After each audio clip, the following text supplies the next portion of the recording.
Venez louons le Seigneur, il est roi. Venez louons le Seigneur, il est roi. Il est roi, il est roi, roi des rois. Venez louons le Seigneur, il est roi. La paix, la joie, le bonheur. Yeah. La paix, la joie, le bonheur, c'est pour nous. C'est pour nous, c'est Jésus qui nous les donne. La paix, la joie, le bonheur, c'est pour nous. Ce que Dieu a fait pour moi, je ne peux pas tout raconter. Ce que Dieu a fait pour moi. Ce que Dieu a fait pour moi. Tout raconter, il m'a sauvé, il m'a lavé par son sang. Par lui je vis. Ah, je vis. Et je vis. Et gloire à Dieu. Par lui je vis. Je vis. Je vis. Et gloire à Dieu. Par lui je chante. Je chante. Je chante et gloire à Dieu. Par lui je chante. Je chante. Je chante et gloire à Dieu. Alléluia. Que le nom de l'Éternel soit béni. Que notre Dieu soit toujours glorifié. Glorifié d'éternité en éternité. Il est le Seigneur des Seigneurs et le Roi des Rois. Quand vous lisez les Écritures, quand vous lisez chaque fois la façon dont notre Seigneur est présenté dans les Écritures, c'est toujours de façon si majestueuse et si glorieuse. Il est grand, le Dieu que nous servons, le Dieu que nous adorons, il est grand. Il est grand, il est saint, il est bon. C'est un Père aimant. Nos mots sont insuffisants et imparfaits même pour parler de lui. C'est pour ça qu'à un moment donné, les Hébreux ont décidé même de faire disparaître son nom qui était écrit tel qu'il avait révélé. Ils ont décidé de le faire disparaître des Écritures pour ne pas que quelqu'un s'amuse à mal prononcer le nom de l'Éternel même. Ça serait un outrage extrême. Donc, ils ont décidé de faire ça d'une manière où même quand tu vois, tu ne sais pas trop comment on prononce ça, donc tu ne prononces même pas. Alléluia. C'est une révérence à la hauteur de la majesté et de la grandeur du Dieu créateur, de celui qui est, qui était et qui vient, l'Éternel Dieu des armées, celui qui fait pour nous ce que nul autre n'a jamais pu faire. Alléluia. Ce n'est pas lui que nous avons la vie, le mouvement et l'être. C'est lui qui est la raison de notre existence. Que sommes-nous? Qui sommes-nous? Nous ne sommes que des fous de qui le Seigneur a eu pitié. Nous n'étions que des misérables, comme Paul dit, misérable que je suis, qui me délivrera de ce corps de mort? Alléluia. L'Éternel a été bon pour nous. Il a été bon pour nous. La Bible dit que pendant que nous étions encore des pécheurs, pendant que nous étions encore en train de vivre dans le désordre, dans la saleté, dans n'importe quoi, Christ, autant marqué, est mort pour nous. C'est pour nous qu'il est mort. Alléluia. Et nous devons toujours avoir ces paroles-là et ces pensées à l'esprit pour glorifier Dieu et lui être reconnaissant. Que son nom soit glorifié. Amen. Voilà, bien-aimés, nous parlons, comme le pasteur l'a déjà annoncé, dans le cadre du programme national que nous avons pour ce mois de mars, nous parlons de mission. Nous parlons de mission et ça me donne envie d'ailleurs de vous appeler chers missionnaires ce matin et peut-être pendant tout ce mois de mars. Chers missionnaires, parce que c'est ce que nous sommes, j'ai failli dire c'est ce que nous sommes appelés à être, mais sommes-nous vraiment appelés à être missionnaires? Ne sommes-nous pas missionnaires? Est-ce que c'est encore dans le futur que nous devons parler de notre statut de missionnaire? Bien, on va parler un peu de tout ça aussi ce matin. Nous allons ouvrir les Écritures pour voir un peu l'importance de la mission pour l'Église. L'importance de la mission. Et en parlant de l'importance de la mission, nous allons voir quelques aspects de la mission. Mais pour commencer, on va partir du commencement, justement. Parce que cette affaire de mission, celui qui est au centre et au cœur de ça, c'est Jésus-Christ, notre Seigneur lui-même, qui est le cœur de la mission. Donc, on va avoir une série de questions. La première question, ça sera de savoir quelle était la mission de Jésus. Quelle était la mission de Jésus? Nous parlons de l'importance de la mission. Donc, la première question pour creuser ce sujet, c'est quelle était la mission du Seigneur Jésus-Christ? Donc, aujourd'hui, là, on parle de l'importance de la mission. L'importance de la mission. La première question à partir de laquelle nous allons développer l'importance de la mission, c'est de comprendre le commencement même de cette affaire de mission. Et celui qui est au commencement, c'est notre Seigneur Jésus lui-même. Et dans la mesure où c'est lui qui nous envoie en mission. Donc, quelle était lui-même sa mission? Oui, si nous voulons bien comprendre la mission qu'il nous a confiée, on va aller à l'origine, donc on va aller vers lui-même. Pour voir lui-même, là, quand il est venu pour une mission. Quelle était cette mission-là? Quelle était cette mission? Parce que notre mission sort de sa mission. Donc, quelle était la mission du Seigneur Jésus-Christ? Alors, à cette question, on dira que Christ est venu pour accomplir la loi. On peut dire ça déjà. Jésus est venu pour accomplir la loi. On en a un peu parlé déjà dans des enseignements précédents. Il est venu pour accomplir la loi. Ça, c'est une façon de voir aussi la mission de Jésus. Jésus est venu pour accomplir la loi. Et lui-même, il a dit, je ne suis pas venu pour abolir, je suis venu pour accomplir. Et ensuite, les Écritures nous disent que Christ est la fin de la loi pour ceux qui ont cru en lui et donc qui l'ont reçu, qui ont reçu son message. Ça veut dire qu'il accomplit la loi et il est la fin de la loi. Donc Christ est venu pour accomplir la loi. Mais il est venu accomplir quoi dans la loi là? La loi disait quoi qu'il est venu accomplir?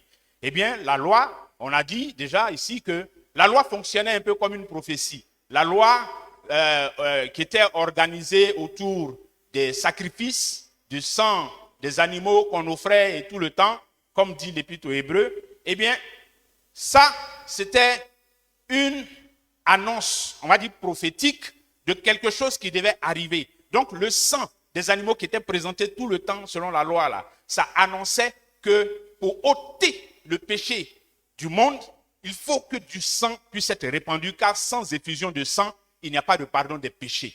Voilà ce que la loi annonçait. Mais la loi était incapable de réaliser ça. C'est Jésus qui devait venir accomplir ça. Donc Jésus, quand il est venu et qu'il a été crucifié, qu'on l'a enseveli, qu'il a été ressuscité, il a accompli tout ce que la loi annonçait comme ça. Voilà la mission que Christ a accomplie. Et cette mission, nous en sommes les bénéficiaires parce que dès l'instant où Jésus est mort et qu'il est ressuscité, eh bien, il nous a ouvert le chemin de la vie éternelle. Il nous a ouvert le chemin de la vie éternelle. Dans la présence éternelle du Père créateur de toutes choses. Voilà la mission que Jésus. C'est parce que Jésus est venu faire ça, venir accomplir cette mission, que désormais, quand quelqu'un croit en lui, quand quelqu'un croit en son message, eh bien, il ne périt point, mais il a la vie éternelle. Et cette vie est en Jésus. Celui qui a Jésus, il a la vie. Celui qui n'a pas Jésus n'a pas la vie. Donc, voilà la mission que Jésus est venu accomplir. Il est venu mourir en accomplissement de ce qui était annoncé par la loi, mourir, ressusciter pour que, par sa mort et sa résurrection, nous ayons désormais la possibilité de vivre éternellement, ce qui n'était pas le cas avant. Ok? Ça, c'est la mission que Jésus est venu accomplir. Donc, les 3 années et demie qu'il a marché sur terre ici, il a choisi des gens qu'on appelait ses disciples, ensuite ses apôtres, il les a envoyés, il a fait tout ce qu'il a fait, il a donné des enseignements, il a fait des prodiges, des miracles et tout ça. Il a révélé le message de la vie éternelle. Il s'est présenté, lui, agneau de Dieu qui ôte le péché du monde, le Messie, le Rédempteur, celui dont Ésaïe avait parlé, Jérémie avait parlé, etc. Eh bien, c'est de moi qu'il s'agit, je suis là et j'accomplis cette mission. Donc, la mission de Jésus-Christ, c'était ça. Question suivante. Quel est maintenant le rapport entre la mission de Jésus et puis l'Église? Jésus est venu, il a fait tout ce que je viens de décrire. Et avant de partir, quand il a fini d'accomplir sa mission, il devait retourner au Père. Avant de partir, il a pris soin de dire plusieurs choses fortes à ses disciples. Mais on va en retenir quelques-unes. En Jean, chapitre 14, les versets 25 et 26, Jean, chapitre 14, les versets 25 et 26, le Seigneur dit ceci. Je vous ai dit ces choses pendant que je demeure avec vous.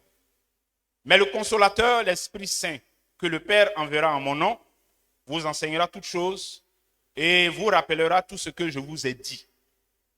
Ça, c'est le moment où Jésus est en train de préparer ses disciples à son départ. Il va partir. Il va repartir au Père. Donc, il leur dit maintenant les dernières paroles, les dernières consignes. Le maître va laisser ces gars qu'il a formés là, il va les laisser bientôt.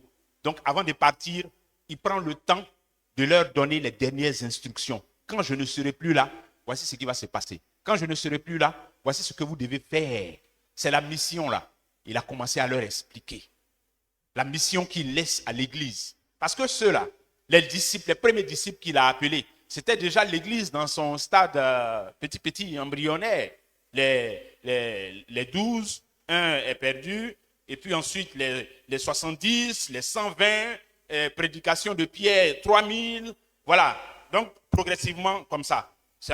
L'église est en train de s'agrandir, de s'élargir, mais ça a commencé par ceux-là que le maître est venu, qu'il a choisi, qu'il a formé, à qui il a donné un enseignement, un message, il leur a confié une mission. Et dans cette mission, il leur dit quelque chose d'essentiel. Quand je m'en vais là, il y a quelque chose qui va se passer. Le Seigneur, le Père, va envoyer un consolateur, l'Esprit Saint, l'Esprit de vérité. Lui, il viendra et c'est lui qui va vous conduire dans l'accomplissement de la mission que je vous laisse là. Donc, je ne m'en vais pas comme ça, comme si je vous laissais orphelin, mais je m'en vais parce qu'il faut que je m'en aille. La mission doit passer à un autre niveau. Et cet autre niveau-là, c'est vous, l'Église, que je suis en train de laisser ici, là. Vous, les apôtres qui êtes devant moi, là. C'est vous qui allez engager ça, cet autre niveau. Mais ce niveau-là, vous ne pouvez pas engager ça seul. Pour engager ce niveau de la mission, cet autre niveau de la mission, eh bien, vous aurez besoin de la puissance de Dieu, de la force de Dieu. C'est le Saint-Esprit qui va venir et qui va vous donner cette force et cette puissance-là pour vous permettre d'accomplir la mission. C'est ce qu'il est en train de leur dire ici. Donc, parole très importante. Il est en train de léguer cette mission en héritage à l'Église. Il est en train de donner la raison d'être de l'Église. Pourquoi il a fait l'Église là et puis il s'en va? Pourquoi? C'est ça qu'il est en train de dire comme ça. Afin que la mission là puisse être accomplie. La mission que je vous confie là, pour que ça soit accompli. C'est pour ça que je vous ai constitué comme ça, en tant qu'Église, mon Église. Et je reste la tête de mon Église, vous êtes le corps. Et on a une mission à accomplir. Dans cette mission, vous avez un rôle à jouer. Et ce rôle-là, c'est le Saint-Esprit qui viendra et qui va vous expliquer, qui va vous conduire dans toute la vérité concernant la mission que je vous confie maintenant. Voilà le rapport entre la mission que Jésus a accomplie jusqu'à un niveau et puis l'Église à qui il a, pour ainsi dire, donné le relais, que l'Église puisse continuer et développer, poursuivre cette mission-là. Donc vous comprenez bien aimé que présenté comme ça, on ne peut même pas imaginer l'Église sans la mission. L'Église n'aurait aucun sens sans cette mission. On n'a pas encore dit de façon précise en quoi consiste cette mission, mais on va y arriver. Mais déjà, je veux qu'on comprenne que sans la mission, il n'y a pas Église. La mission, c'est dans la nature même de l'Église. L'Église et la mission, là, c'est une chose. On ne peut pas séparer. On ne peut pas séparer. Ça veut dire que quand nous sommes l'Église de Jésus-Christ, nous devons comprendre cette mission. Et nous devons l'apprécier à sa juste valeur. Parce que c'est elle qui nous fonde, c'est elle qui nous justifie, qui justifie que nous soyons l'Église. Cette mission-là.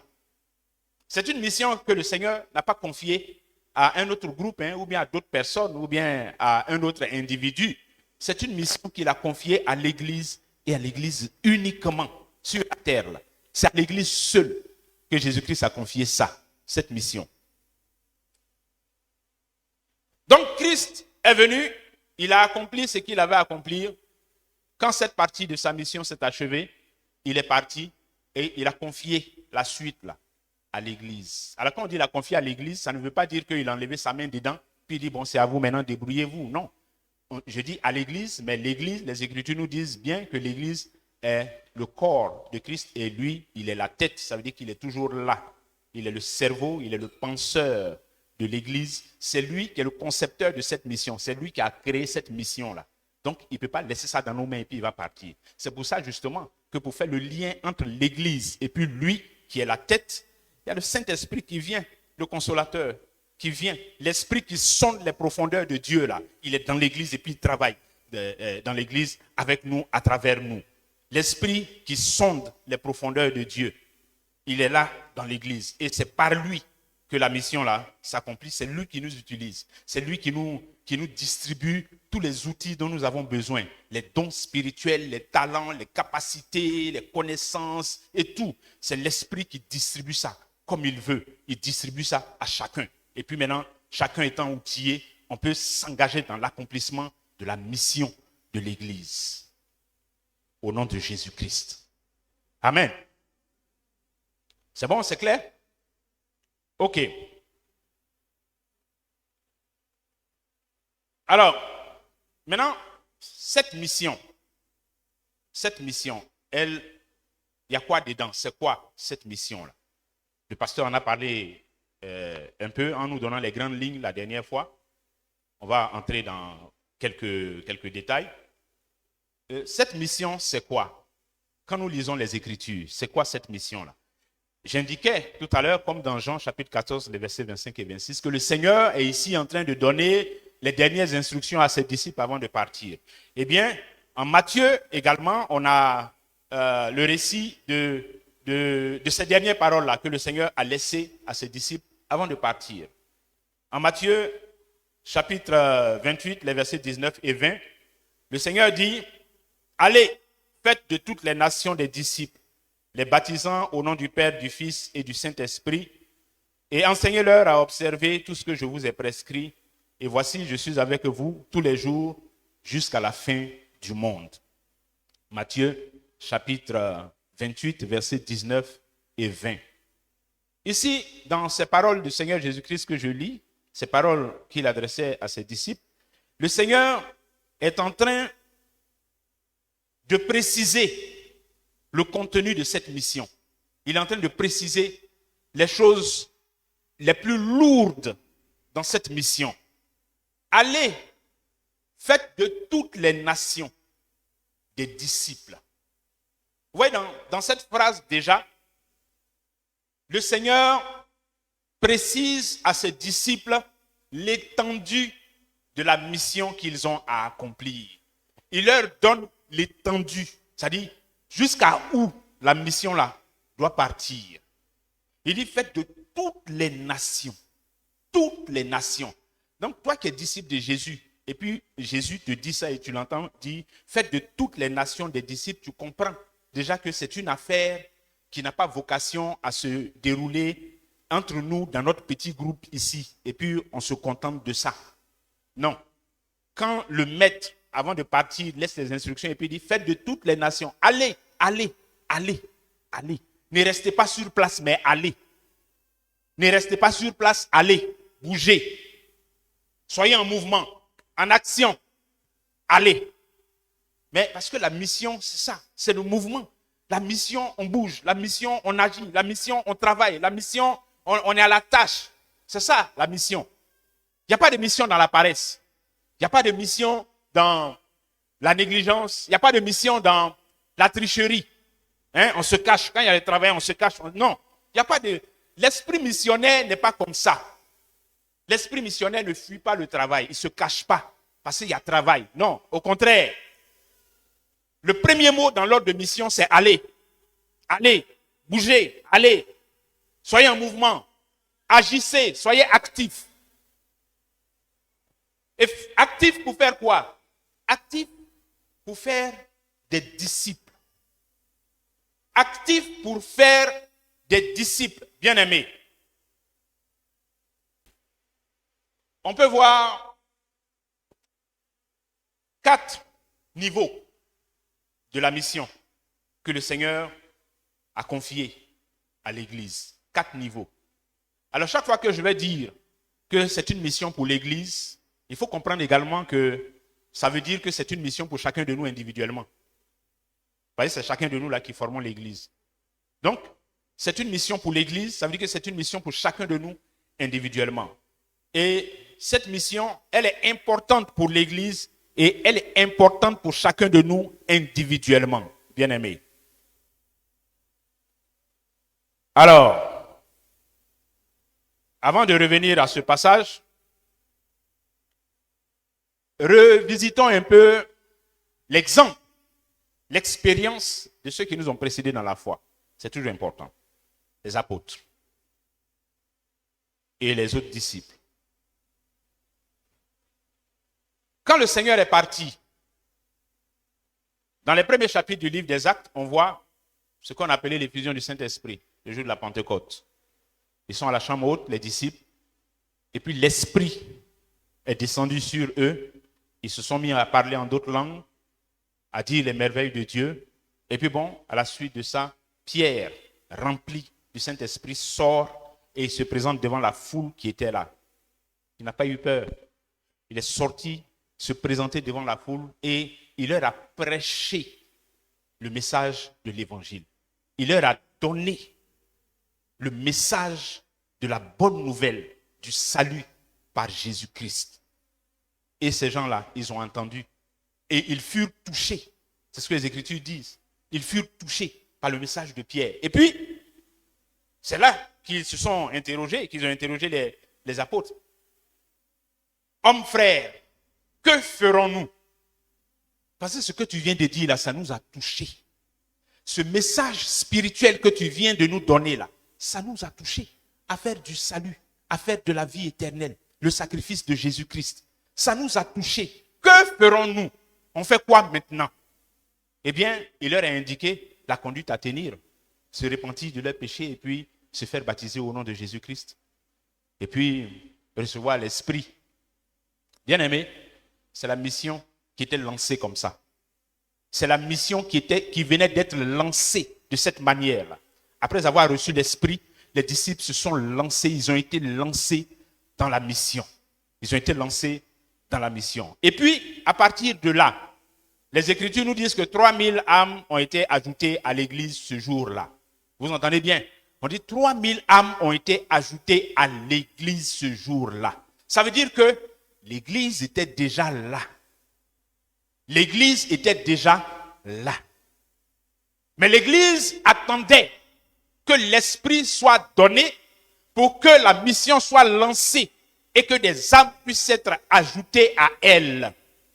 Donc 3000 âmes furent ajoutées à l'église qui existait donc déjà, mais avec ce que Jésus-Christ a laissé avant de partir.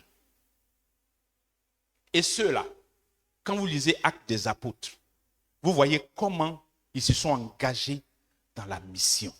Vous voyez comment ils sont partis de Jérusalem où ils étaient initialement et comment ils se sont répandus, comment ils ont répandu le message de l'évangile de Jésus-Christ progressivement, de Jérusalem à la Judée, de la Judée à la Samarie, et de la Samarie jusqu'aux extrémités de la terre. Et c'est pour ça, c'est par l'accomplissement, l'obéissance de ces disciples, de nos prédécesseurs, c'est par leur obéissance à cette mission que il y a l'église qui est à Rome, à qui Paul a adressé l'épître aux Romains.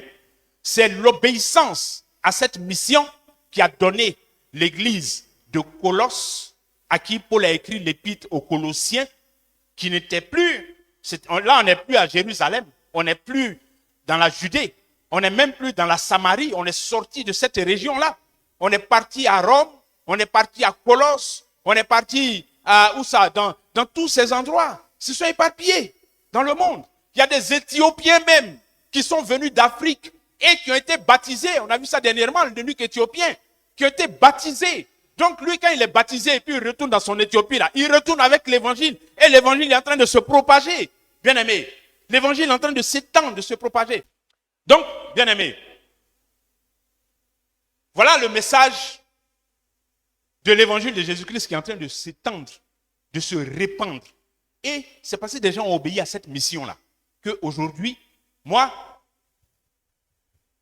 depuis mon guessio profond, je connais le message de Jésus-Christ et puis je suis sauvé. Je suis chrétien de guessio. Et c'est parce que des gens obéissent à ce message que toi tu es, oui, que toi tu es chrétien de Assououin. Les gens d'Assououin entendent l'évangile de Jésus-Christ parce que nos prédécesseurs là, ils ont obéi à l'ordre de mission. Et c'est parce qu'ils ont obéi à l'ordre de mission que la maman est chrétienne de Lakota. Hein? C'est pour ça qu'il y a les chrétiens de Lakota. C'est pour ça qu'il y a les chrétiens de Atobrou. Voilà. Parce que des gens ont obéi à l'ordre de mission. Voilà pourquoi on a les chrétiens de partout dans le monde, jusque dans les petits villages. L'évangile arrive là-bas, bien aimé.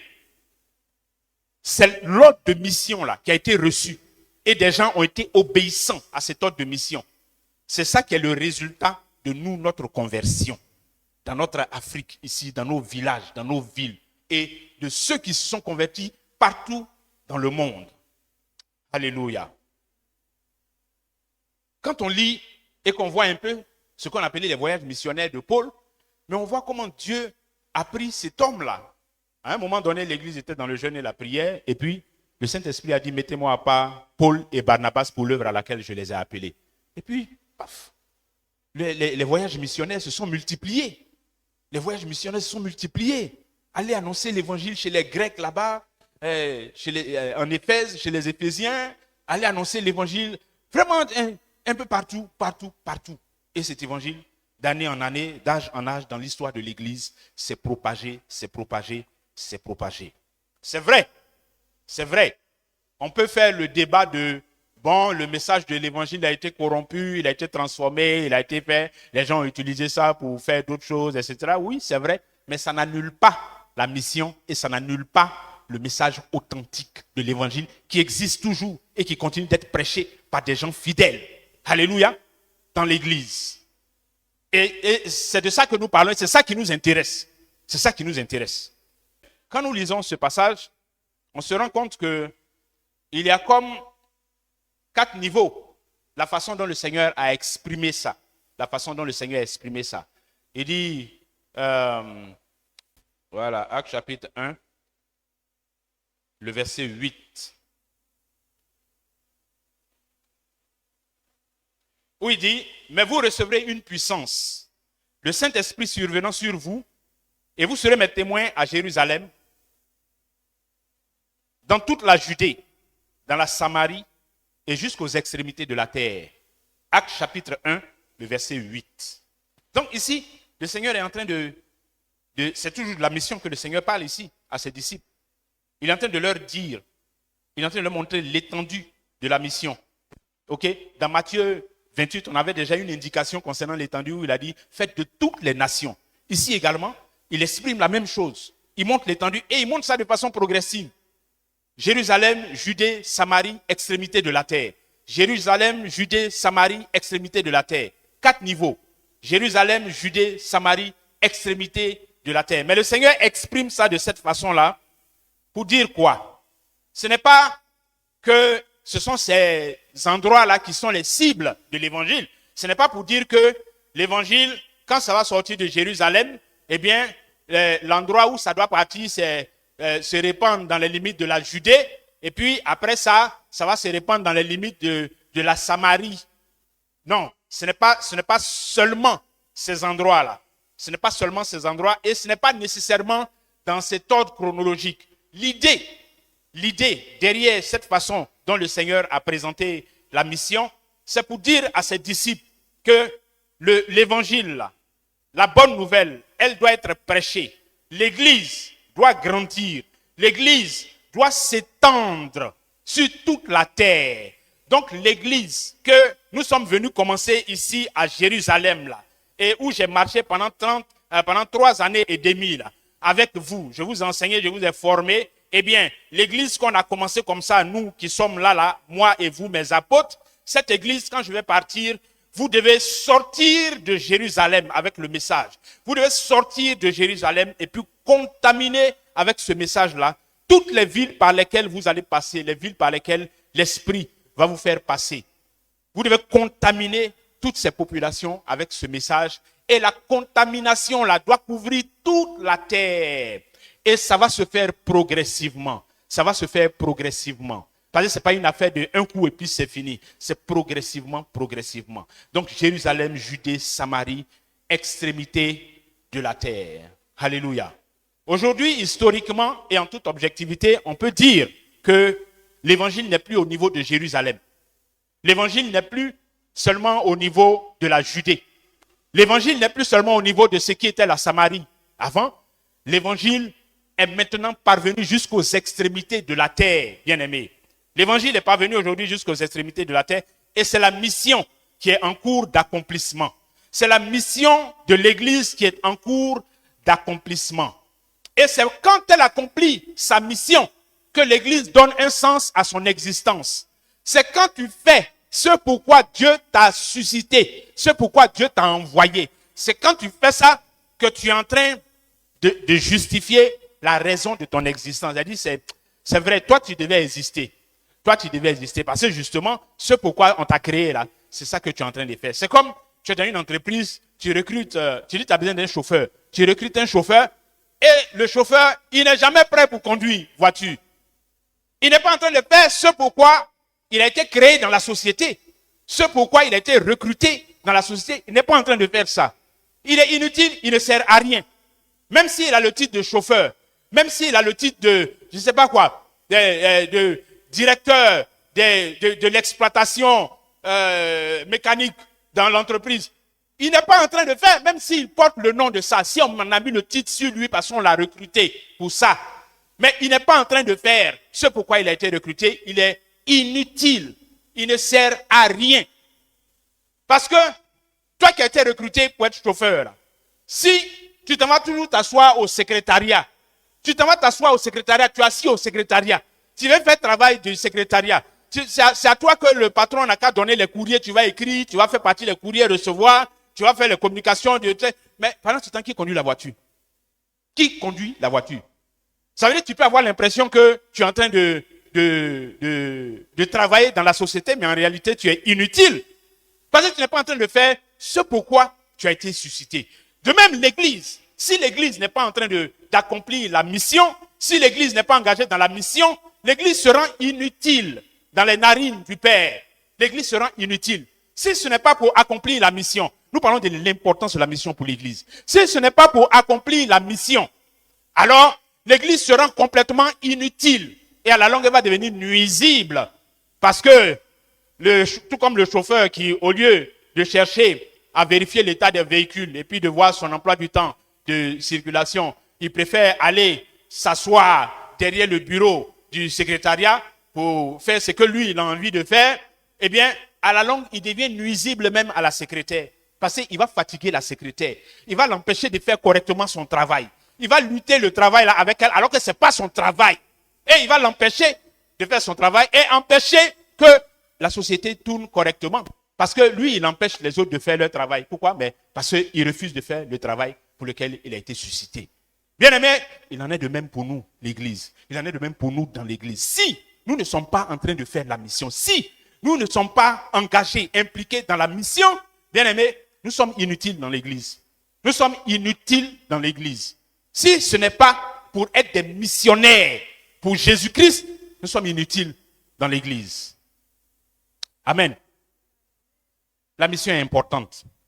Je veux que ce matin, le Seigneur nous aide à comprendre cette affaire de mission au-delà de l'image qu'on a eue pendant longtemps. Les Blancs vont quitter là-bas, ils vont envoyer des gens qui vont venir, ou bien des gens vont quitter ici, ils vont voyager pour aller loin. Ça y est dedans aussi. Mais je veux qu'on voit ce matin-là la mission au-delà de ça. Parce que la mission, ce n'est pas ça seulement. Ce n'est pas ça seulement. Le Seigneur a dit, Jérusalem, Judée, Samarie, extrémité de la terre. Jérusalem. Qu'est-ce que nous faisons à Jérusalem? Qu'est-ce que tu fais à Jérusalem avant de sortir pour aller? Avant de sortir pour aller en Judée, en Samarie, aux extrémités de la terre. Avant d'aller en voyage. Avant qu'on t'affecte quelque part pour te mettre sur un champ de mission là-bas. Et puis tu as travaillé. Avant que ça arrive. Pour le moment là, tu es à Jérusalem. Tu fais quoi à Jérusalem? Qu'est-ce que nous faisons à Jérusalem? N'y a-t-il rien à faire à Jérusalem? La mission dans la dimension Jérusalem est-elle complète, achevée, terminée, parfaite? Pour que maintenant, nous puissions braquer nos yeux sur les extrémités de la terre? Est-ce que Jérusalem, là, pour Jérusalem, là, on a fini? Il ne s'agit pas non plus de finir Jérusalem, parce qu'on ne finira pas Jérusalem. Mais ce qu'il y a à faire dans Jérusalem, là, ça y est là, hein? Bien aimé. Ça y est là. Jérusalem est là. Jérusalem est là. Alléluia. À Jérusalem, c'est toi et ta maison. Voilà où Jérusalem commence. Dans Jérusalem, là. Voilà le commencement de ton Jérusalem. De notre Jérusalem. Moi et ma maison. Le premier champ de mission que j'ai, c'est moi et ma maison. Mon premier champ de mission, c'est moi et ma maison. C'est pour ça que quand les Écritures nous présentent les critères pour lesquels, les critères qu'on va prendre en compte pour attraper quelqu'un et puis on va l'envoyer dans ce qu'on va considérer comme la Judée ou bien dans la Samarie, avant de l'envoyer là-bas, là, on regarde d'abord son Jérusalem. Moi et ma maison. On dit qu'il sache tenir sa maison. Celui qui aspire à aller en Judée et en Samarie, il faut d'abord qu'il sache bien tenir sa maison. Qu'il tienne ses enfants dans la soumission. Qu'il tienne, qu'il soit un bon mari. C'est ça. Jérusalem, moi et ma maison. Bien aimé, le règne de Christ, le règne de Jésus-Christ doit être effectif dans nos maisons. Premier champ de mission. Le règne de Jésus-Christ doit être réel, effectif dans nos maisons, dans la vie de nos enfants, dans la vie de nos conjoints, de nos conjointes. Le règne de Jésus-Christ, bien aimé. Et si mon conjoint ou bien ma conjointe n'est pas encore gagné à Christ, c'est mon champ de mission qui est là, bien aimé. C'est ton champ de mission qui est là. Toi qui vis avec un conjoint qui n'est pas converti, toi qui vis avec une conjointe qui n'est pas convertie, c'est ton champ de mission qui est là. C'est ton champ de mission qui est là. Celui-là ou bien celle-là a besoin d'un missionnaire qui va faire le travail. Qui va faire le travail là-bas à la maison, dans le foyer. Qui va faire le travail là-bas. Moi et ma maison. Moi et ma maison. C'est là-bas que la mission commence. Alléluia. Les Écritures parlent bien. Car si quelqu'un ne sait même pas faire la mission dans sa maison, comment prendra-t-il soin d'un autre groupe de gens qui ne connaissent même pas et puis on va l'établir sur eux? Comment? C'est les Écritures qui disent ça. Donc, si quelqu'un, je m'aligne derrière Paul pour dire aussi que si quelqu'un néglige sa maison, si quelqu'un ne fait pas de sa maison un lieu où la parole de Jésus-Christ est présente, vibrante, un lieu où la sainteté est enseignée, est promue.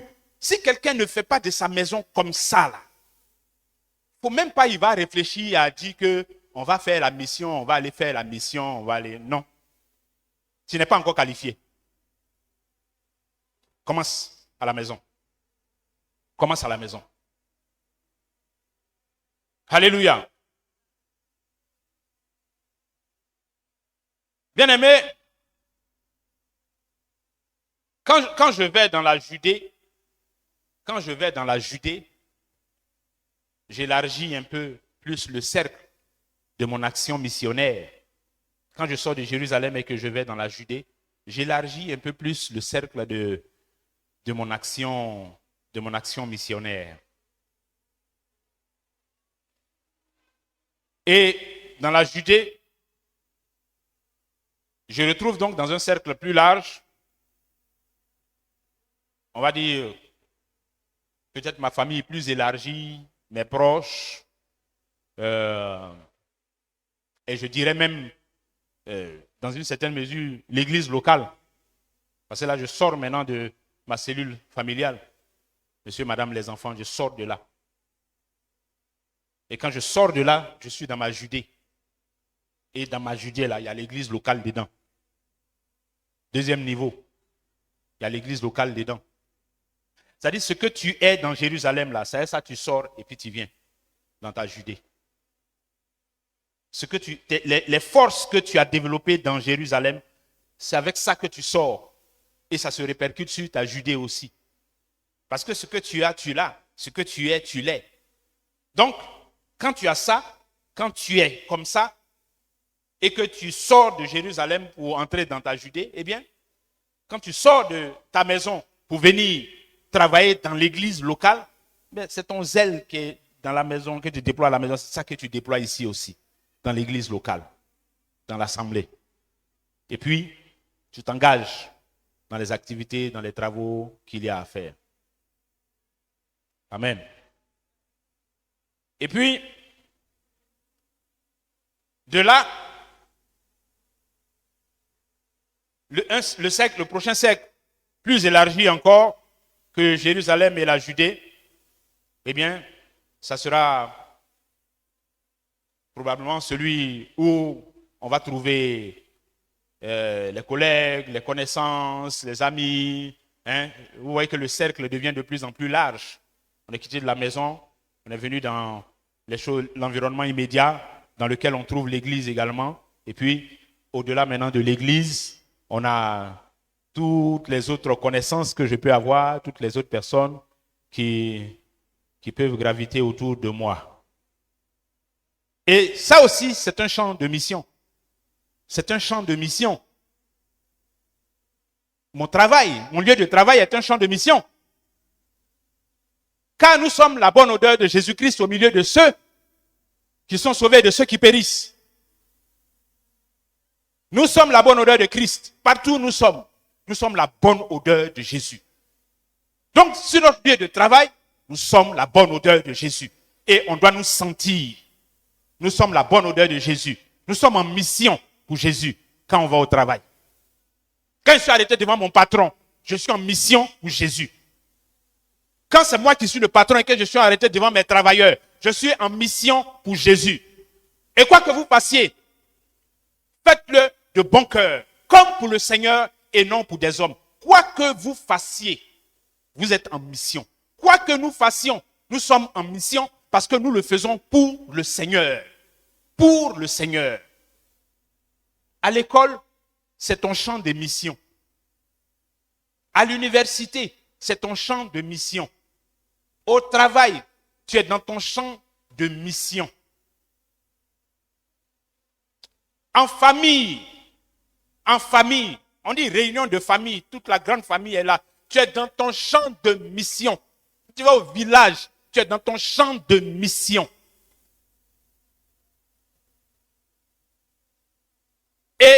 dans tous ces endroits et dans toutes ces circonstances, nous devons nous regarder comme missionnaires pour Jésus-Christ. Ambassadeurs pour Christ. Nous sommes des missionnaires. Nous sommes en mission partout. Partout. Et ensuite, les extrémités de la terre. Les extrémités de la terre. Oui, il y a quand vous regardez les ministères, quand vous regardez les ministères qu'on connaît, qu'on voit,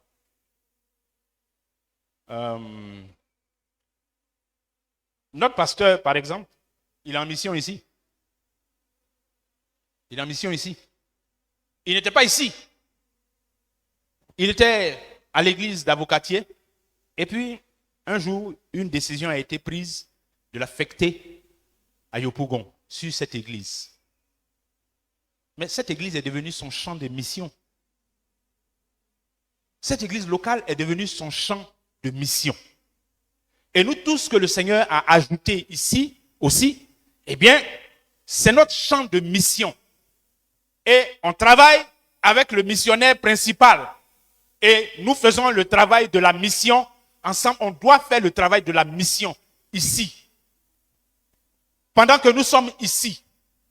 Ici est un champ de mission pour nous. Et puis, on va dire quoi, dans l'exercice du ministère, bon, on voit, et généralement, c'est l'image qu'on a de la mission, et c'est ça surtout qu'on appelle mission. Quand une église décide maintenant qu'on va envoyer quelqu'un loin, on va envoyer quelqu'un loin, voilà, là c'est facile de l'appeler missionnaire, parce qu'il s'en va loin. Il va loin, peut-être il va dans une autre ville ou bien il sort du pays même, il va quelque part là, donc on l'appelle missionnaire. Mais en réalité, quelle que soit la distance là, c'est-à-dire même quelqu'un qui quitte ici, bon la FCE dit demain on va affecter quelqu'un aux États-Unis ou bien derrière le Japon, derrière les dernières villes du Japon là-bas, loin là-bas, on va affecter quelqu'un là-bas, on va commencer FCE là-bas. Quand il s'en va là, et puis on dit bon, on va ouvrir une église quelque part au Koweït là. Entre lui qui est allé derrière le Japon là, et puis lui qu'on va mettre au Koweït là, où est la différence? C'est la même chose là ils vont faire. C'est pas dans le même contexte, mais c'est la même mission là ils vont faire. Les deux là sont des missionnaires. C'est la même mission là qu'ils vont faire. De toute façon, le Japonais va chercher ces trucs pour évangéliser, pour gagner des âmes au Japon là-bas là. C'est comme ça, le Koweïtien aussi va chercher des moyens aussi pour gagner des âmes à Koweït. De toute façon, le Japonais, quand il a gagné des âmes, il va organiser des réunions en petits groupes pour faire les études bibliques, pour édifier les premiers disciples qu'il va gagner, pour les former. C'est comme ça le Koweïtien aussi va faire. Le Koweïtien là, c'est même évangélisation, il va gagner des âmes, il va rassembler, ils vont faire un truc et puis ils vont prier ensemble, se retrouver, étudier la Bible pour s'édifier. C'est la même mission là. C'est mission. Donc ce qui se fait à Jérusalem, ou bien aux extrémités de la terre, là, c'est la mission, bien aimé, c'est la mission. Maintenant, si, comme ça a été le cas pour Paul et Barnabas, parce que Dieu, c'était dans l'église, hein, les frères ont dit l'église était en prière, dans le jeûne, mais Dieu n'a pas dit à toute l'église, bon, écoutez, toute l'église, mettez-vous à part pour l'œuvre à laquelle je vous ai appelé. Non.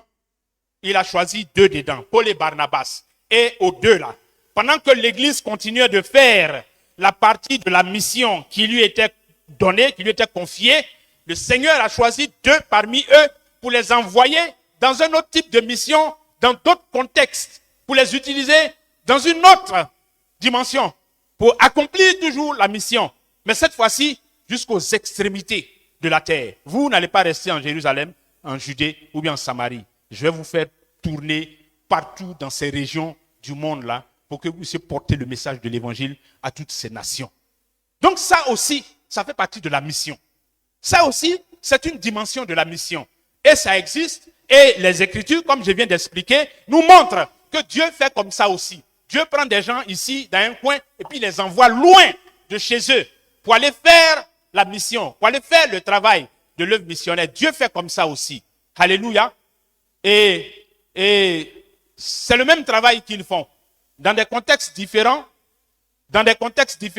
avec des expériences différentes certainement, mais c'est le même travail qu'ils font, parce que c'est le même esprit qui agit en tout cela. En tout cela, c'est le même esprit. Paul, qui s'est promené en Asie mineure, ou bien où ça, qui a voyagé ici, Thessalonique, Colosse, Philippe, Rome, tout ça. Paul qui a fait tous ces voyages-là. Et puis, Philippe, qui est resté à Jérusalem, et que le Saint-Esprit prenait pour l'envoyer sur le chemin de l'eunuque éthiopien, pour qu'il lui explique les Écritures, qu'il le baptise, qu'il le laisse partir, que le Saint-Esprit le prenne encore pour l'envoyer ailleurs. C'est le même esprit qui agit là, avec la même puissance, pour le même salut des âmes, dans la même mission. Alléluia. Donc, la mission, la part de mission qui nous est confiée individuellement, il ne faut pas qu'on soit dans des faux complexes de se voir comme nous, la mission là, ce n'est pas nous, mais c'est les gens qu'on va prendre et puis on va les envoyer là, c'est eux. Non, non, non, non, non. Non, c'est la même mission là, on est dedans, nous tous. C'est la même mission.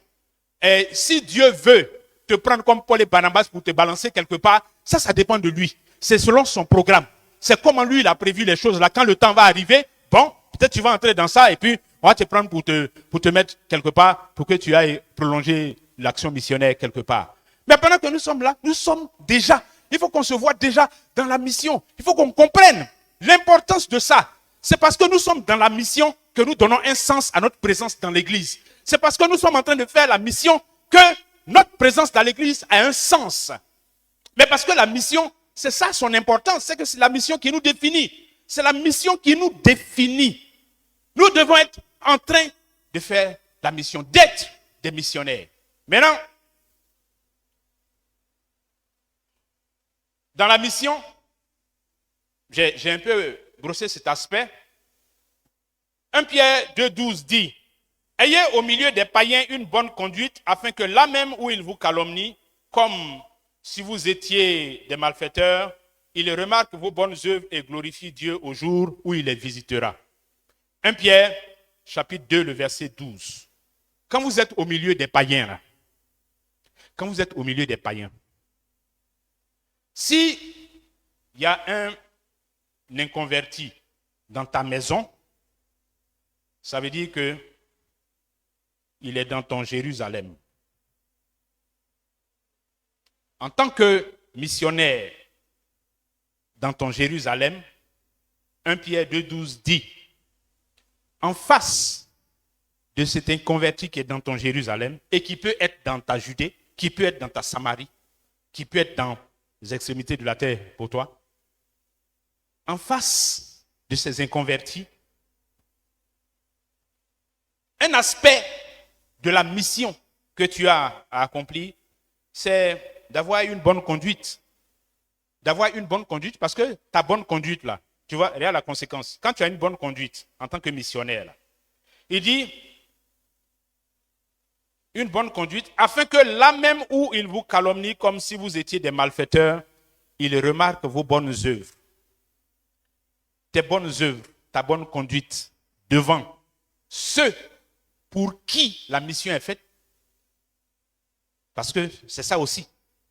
Si il n'y a pas d'inconverti, à aller gagner, un aspect de la mission manque.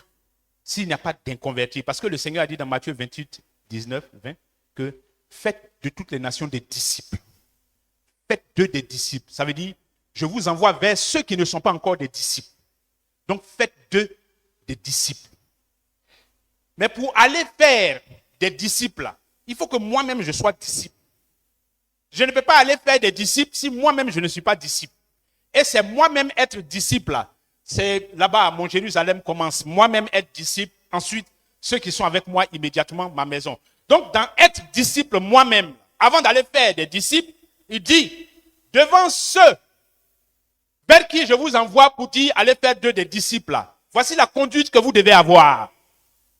Et cette bonne conduite-là, vos bonnes œuvres, quand ils voient ça, le jour où Dieu va les visiter, là, ils vont le glorifier à cause de vos bonnes œuvres qu'ils ont vues.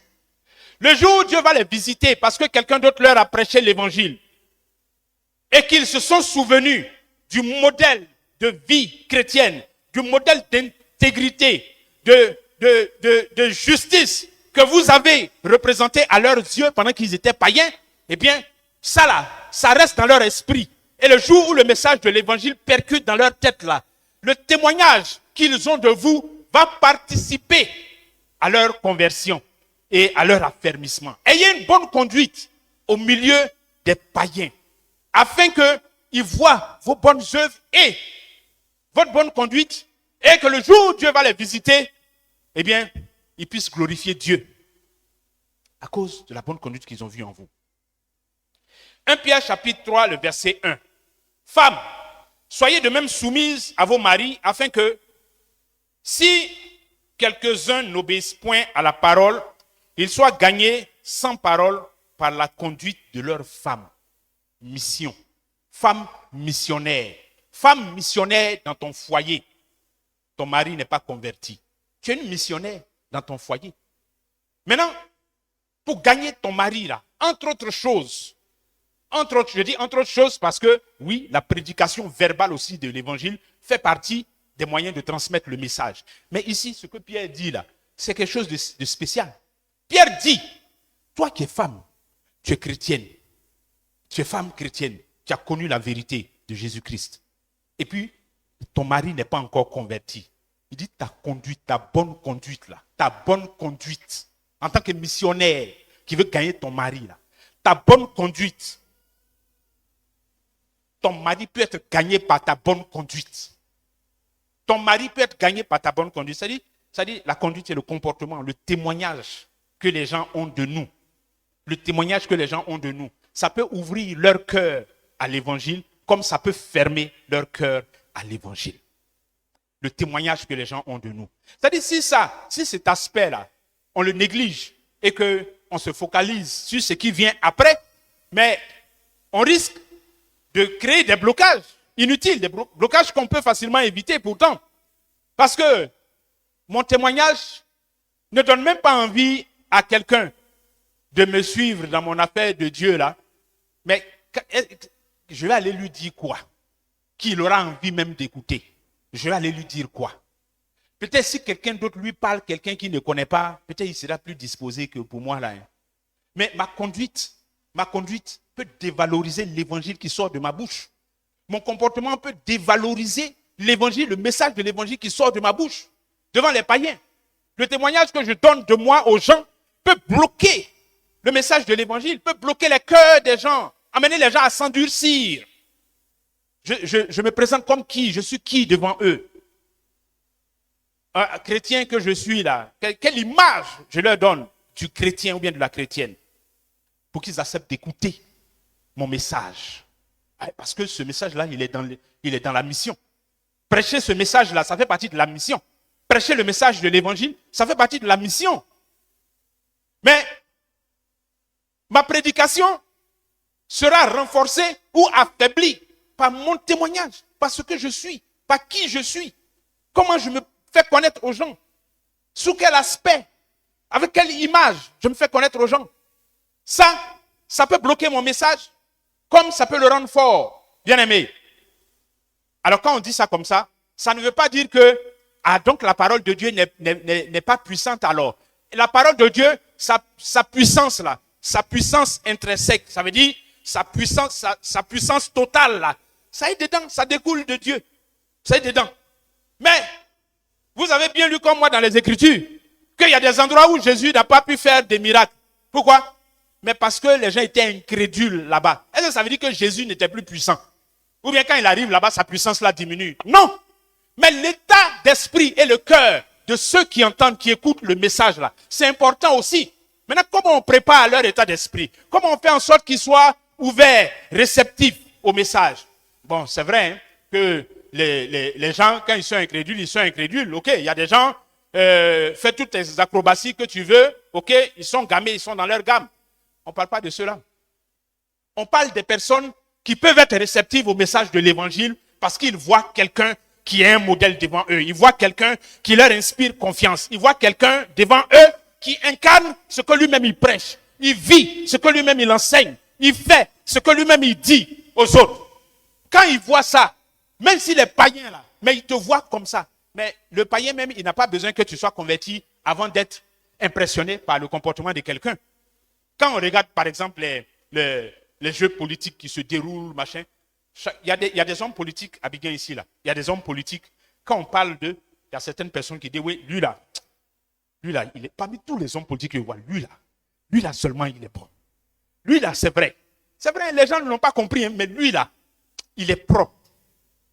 Lui là, son message politique est propre. Et puis quand on voit ses comportements, on voit les actes qu'il pose. De toute façon, il fait sa politique là, il est propre. Il me plaît. Lui là, s'il vient me dire de venir dans son parti politique, j'ai envie de le suivre. Ça, ce n'est pas affaire d'évangile. Il y a des réactions comme ça qui existent. Et les inconvertis, bon, ils peuvent faire une telle lecture de nous, de notre vie, de qui nous sommes, devant eux, avant de s'ouvrir au message de l'évangile. Comme je dis, le message de l'évangile, la prédication de l'évangile, ça fait partie de la mission. Ça fait partie de la mission. Ça fait partie de la mission. Donc, prêcher l'évangile. Mais vous savez, bien aimé, pour prêcher l'évangile, il faut le connaître.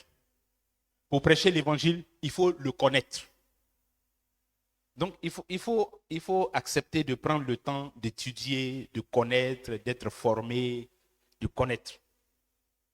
Affaire des missions dont on parle là, c'est tellement important que, en principe, ça devait nous conduire à un niveau supérieur. Hein. C'est-à-dire, on est convertis, on n'a plus le temps. Vous voyez un peu les disciples, leur parcours, les apôtres. Jésus les a gagnés, ils étaient là. De temps en temps, on les a envoyés prêcher dans les villes, etc. Là, on a dit, je voyais Satan tomber du ciel comme un éclair. Là où il les avait envoyés en mission et puis ils sont revenus. Ça, c'était dans leur formation. Mais tout ce temps-là, ils étaient en formation. Ils étaient en formation. Le maître leur a expliqué l'évangile par A plus B. Quand il a fini leur formation, là, il est parti et puis il les a laissés. Ils avaient tellement bien reçu la formation que le résultat, ça a été la propagation de l'évangile avec la puissance de l'esprit. Faut connaître. Il faut connaître le message de l'évangile. Faut connaître le message de l'évangile. C'est pas partout on fait parler en langue. C'est pas partout on fait parler en langue. Quand le gars est là, il a besoin d'entendre le message de Jésus-Christ. C'est pas là-bas on va parler en langue. C'est de faire sortir le message maintenant, il va entendre. La foi vient de ce qu'on entend et ce qu'on entend vient de la parole de Christ. Quand tu es devant lui, là, tu dois lui parler de Christ. Tu dois pouvoir donner le message de l'évangile. C'est quoi ce message-là? Oui, mais parce que on voit ça des fois. Hein, ça dit, il faut qu'on le dise honnêtement, hein, les frères et les sœurs. Quand on s'en va faire évangélisation, là, toi-même tu sais qu'il y a des moments, c'est pas trop parce que tu as honte, tu es timide et tout ça, mais des fois c'est parce que toi-même tu ne sais pas comment expliquer le message de l'évangile. Toi-même tu ne sais pas. C'est pas normal. Il faut savoir. Il faut connaître.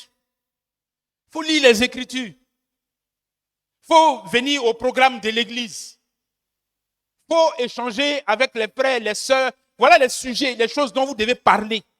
Je ne connais pas ça. Il faut que vraiment je m'approche de quelqu'un qui va m'aider à comprendre ça. Comment, c'est-à-dire si je veux présenter le message de l'évangile, je veux prêcher l'évangile à quelqu'un, qu'est-ce que je dois dire à la personne? Il ne faut pas avoir honte de demander. Il ne faut pas avoir honte. Parce que tu as honte, tu vas mourir dans la honte là. Il ne faut pas avoir honte. Un missionnaire qui ne sait pas prêcher l'évangile, il va faire mission là comment? Tu vas faire ça comment? Donc, il ne faut pas avoir honte. Si tu sais que tu ne connais pas, tu ne sais pas comment tu vas expliquer à quelqu'un, comment tu vas partager le message de la bonne nouvelle avec quelqu'un, il faut demander. Il ne faut pas t'asseoir et puis t'asseoir. Il faut demander. On va t'expliquer. On va te montrer dans les Écritures. On va te montrer comment Jésus-Christ lui-même a présenté ce message. Comment les apôtres aussi ont prêché l'évangile. voilà quel évangile ils ont prêché, voilà ce qu'il faut annoncer quand tu veux partager la bonne nouvelle avec un inconverti. On va t'expliquer ça. On va t'expliquer. Il ne faut pas avoir honte. On est là pour apprendre. On est là pour apprendre. Donc, quand toi-même tu es là et puis tu sais que ouais, tu reconnais humblement que c'est vrai, moi-même, s'il y a un païen qui est devant moi, là, vraiment, des fois même j'essaie, mais je ne sais même pas où je vais commencer même. Je ne sais même pas comment je vais commencer même pour lui parler. Jusqu'à je dis, il dit, faut pas que je vais me ridiculiser ici. Oh. Attends, il va le laisser, il va partir. Puis tu le laisses, il s'en va. Non. Amen. Donc oui, on fait l'évangélisation comme nous faisons traditionnellement, les porte-à-porte, les plein air, distribution des traités là, distribution des traités. Et puis ça, tu peux commencer par ça, distribution des traités là. Hein? Là-bas, on ne parle pas, on parle pas beaucoup. On parle, mais on n'a pas bien parlé beaucoup quoi. Tu peux distribuer des traités, tu peux donner. Tu es monté dans un taxi, même si c'est woro même, tu as 3 dans ton petit sac là. Tonton, je peux vous donner un papier. C'est quelque chose. Non, c'est un papier, vous allez lire quoi, et puis tu mets ça dans leurs mains en même temps. Bon, si quelqu'un t'a viré, t'a insulté, c'est vous 3 dans Woro là qui avez vu. Quelqu'un d'autre n'a pas vu qu'on t'a viré. Et tu descends souhait, et puis tu t'en vas. Et tu bénis le Seigneur. Demain, tu vas trouver 3 personnes qui vont prendre encore. Donc, ça. Ouais, distribution de traités, c'est des choses. C'est des choses un peu. Parce qu'on comprend hein, que ceux qui ne sont pas habitués peuvent être intimidés par des inconnus, intimidés par voilà. Tout ça, je mélange maintenant. Hein, je mélange Jérusalem, Judée, Samarie, tout ça là. Maintenant. Et puis, voilà. Aujourd'hui, là, avec les moyens qui existent, bien aimé,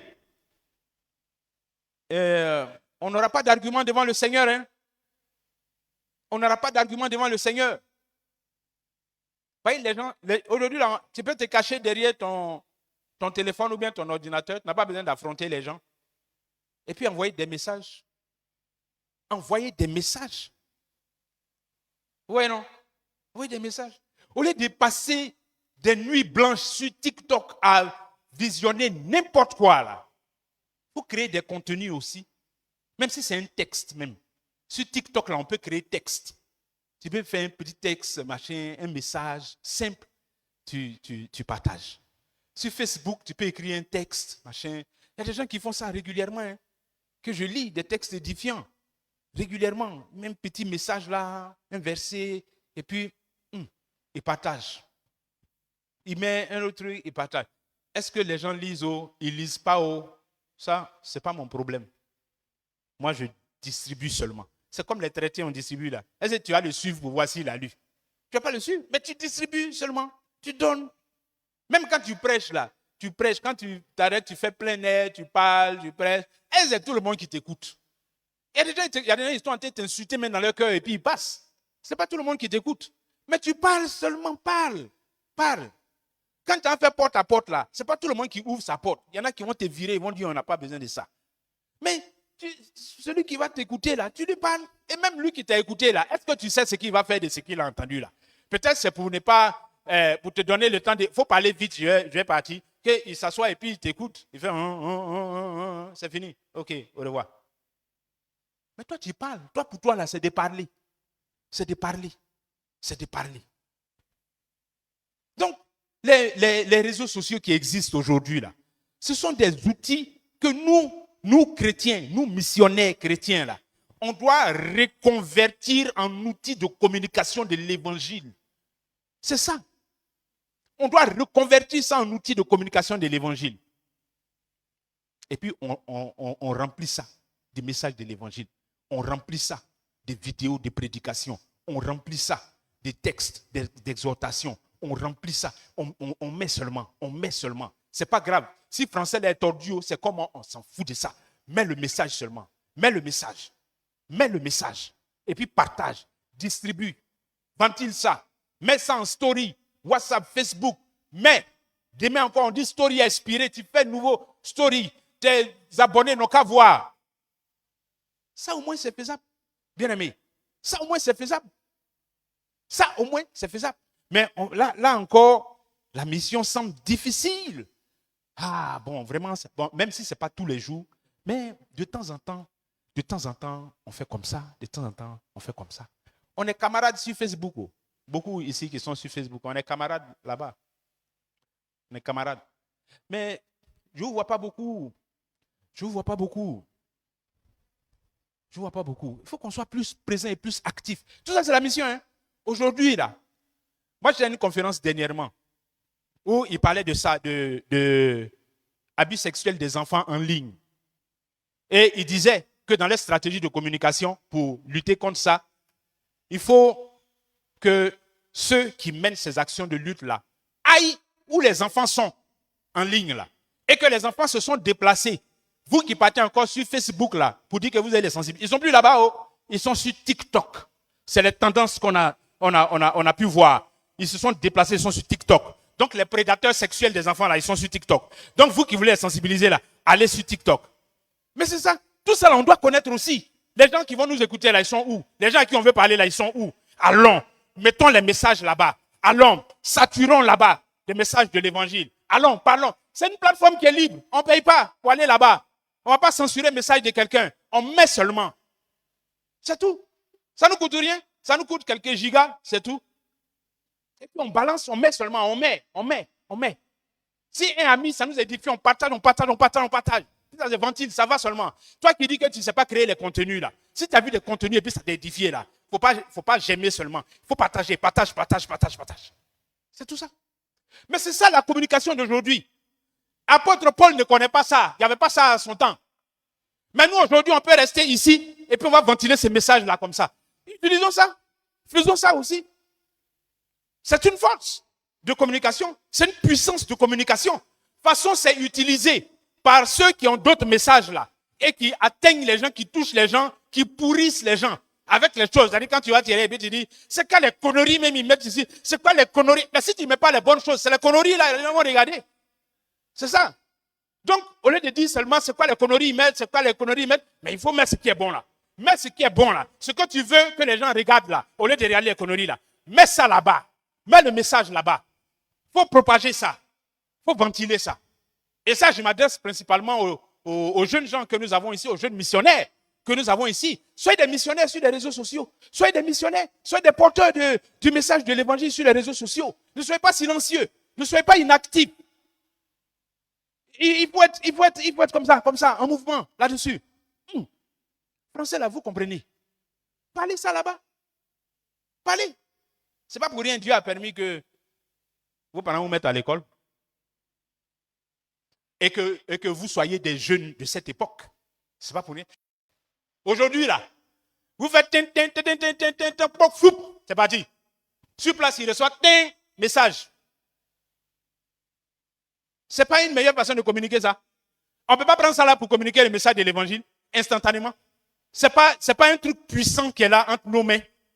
On va laisser les gens prendre ça et puis faire de ça ce qu'ils veulent. Non. L'évolution là, c'est pour nous tous. L'évolution, c'est pour nous tous. Jésus nous a mis ici. C'est pourquoi on utilise ces choses-là aussi pour faire son travail, pour faire ce qui est bon. Alléluia. Et puis, bien aimé, pour terminer, quand tu as fait comme ça là, tu sais, il y a annoncé l'évangile, gagner les âmes et tout ça. Mais ce qui est bon aussi, le Seigneur a dit, et enseignez-leur à garder tout ce que je vous ai prescrit. Quand tu as prêché l'évangile, et puis des gens se sont convertis là, il faut les mettre dans le cadre qui va leur permettre d'observer, apprendre à observer tous ces enseignements. Ça veut dire ils doivent être ajoutés à l'église. Ils doivent être ajoutés à l'église. Viens, allons à la réunion de l'église. Aujourd'hui, on a une réunion d'édification, il faut venir. Aujourd'hui, là, on fait études bibliques, il faut venir. Aujourd'hui, là, dimanche, là, on s'en va adorer Dieu, il faut venir. Aujourd'hui, jeudi, là, on a un temps de prière, il faut venir. Ceux-là doivent être ajoutés à l'église. Et ça fait partie de la mission. Ce n'est pas que, bon, on prêche et puis on tourne le dos. Non. Quand vous voyez le travail de Paul, quand Paul avait fini de faire toutes ces tournées, il a évangélisé. Et en même temps, des églises ont été ouvertes. Après, il repartait encore pour revisiter ces différentes églises-là, pour voir comment ça va, comment ça se passe. Bon, lui, en tant qu'apôtre, c'est ça qu'il faisait, mais il y a des anciens qui étaient établis sur les églises, et qui étaient chargés de faire l'œuvre pastorale avec ces bien-aimés-là. Mais parce qu'on ne peut pas les laisser comme ça. C'est-à-dire, on les a gagnés et puis on va les laisser comme ça, ils n'ont qu'à se débrouiller. Non. On prend, toi qui es bien imprégné des choses de Dieu, des choses de la foi, eh bien, ton rôle, c'est d'encadrer. C'est d'encadrer celui qui a été gagné. C'est de l'encadrer. Parce qu'il s'agit de quoi? La mission, l'importance de la mission, là, c'est que c'est par l'accomplissement de la mission que l'Église grandit. C'est par l'accomplissement de la mission qu'on passe de Jérusalem à la Judée, à la Samarie, jusqu'aux extrémités de la terre. Mais ça, il faut un minimum d'organisation. Comme les apôtres nous l'ont démontré dans les Écritures, il faut un minimum d'organisation.